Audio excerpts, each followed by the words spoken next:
Existem histórias que atravessam gerações, alimentam debates e permanecem envoltas em mistério por décadas. Algumas desaparecem com o tempo, outras se tornam parte da cultura popular e continuam despertando curiosidade de pessoas no mundo inteiro.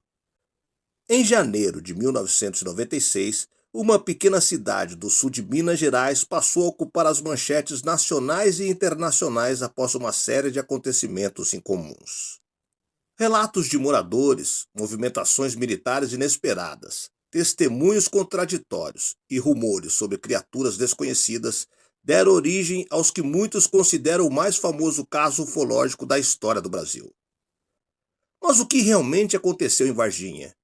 Teria sido apenas um grande mal-entendido alimentado pelo medo e pela imaginação? Ou existiria fatos que nunca foram totalmente esclarecidos? Ao longo desse vídeo, vamos reconstruir os acontecimentos, conhecer os principais personagens envolvidos, analisar as diferentes versões e entender por que, quase 30 anos depois, o chamado caso ET de Varginha continua cercado por perguntas sem respostas.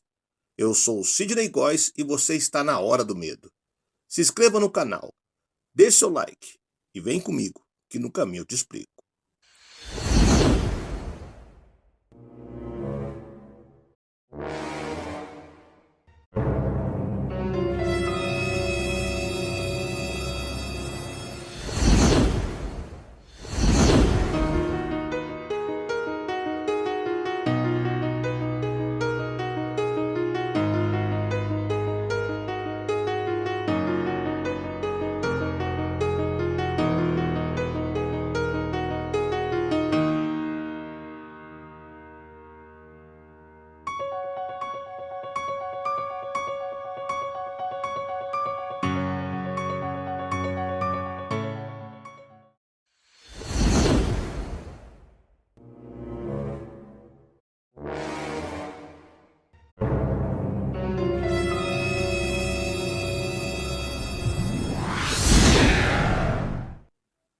Janeiro de 1996. Varginha era uma cidade tranquila.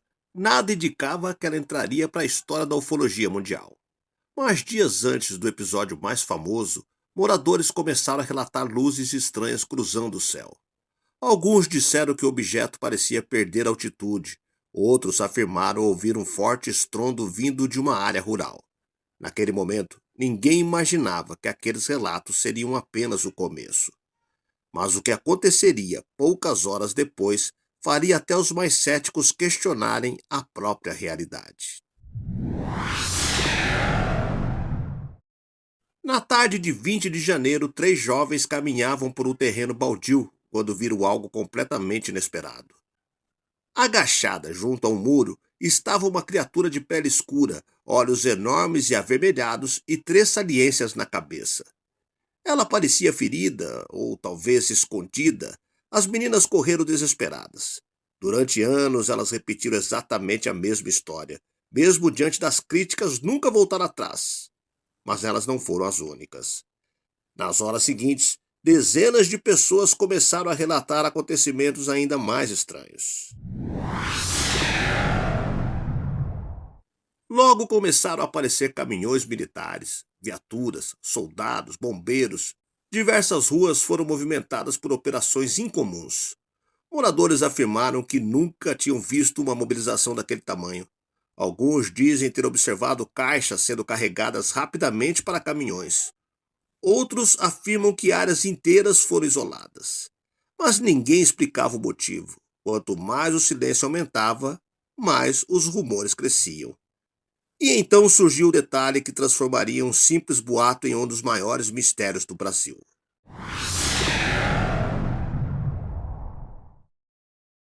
Segundo diversas testemunhas, militares conseguiram capturar uma das criaturas. As versões variam. Alguns dizem que ela foi encontrada escondida, outros afirmam que estava ferida. Há quem diga que mais de um ser teria sido localizado. Nenhuma dessas versões jamais foi confirmada oficialmente.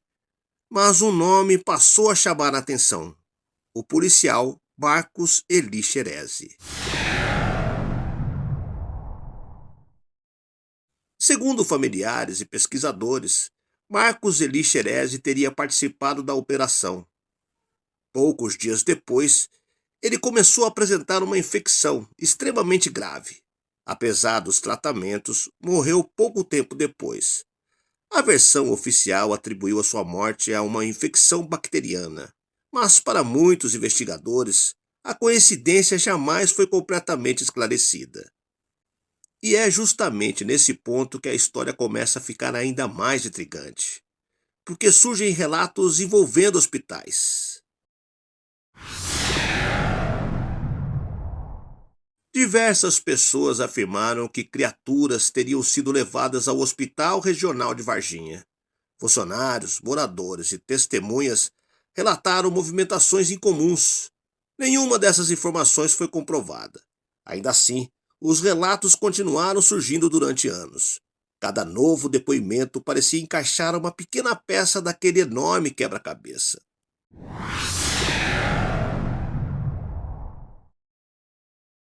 Enquanto os rumores cresciam, as autoridades apresentavam outra explicação. Segundo as investigações oficiais, as jovens teriam confundido um morador conhecido da cidade que possuía problema de saúde e aparência incomum. Mas e as movimentações militares? Seriam apenas operações rotineiras? Nenhum ET, nenhuma nave, nenhuma captura? Caso encerrado. Ou será que não?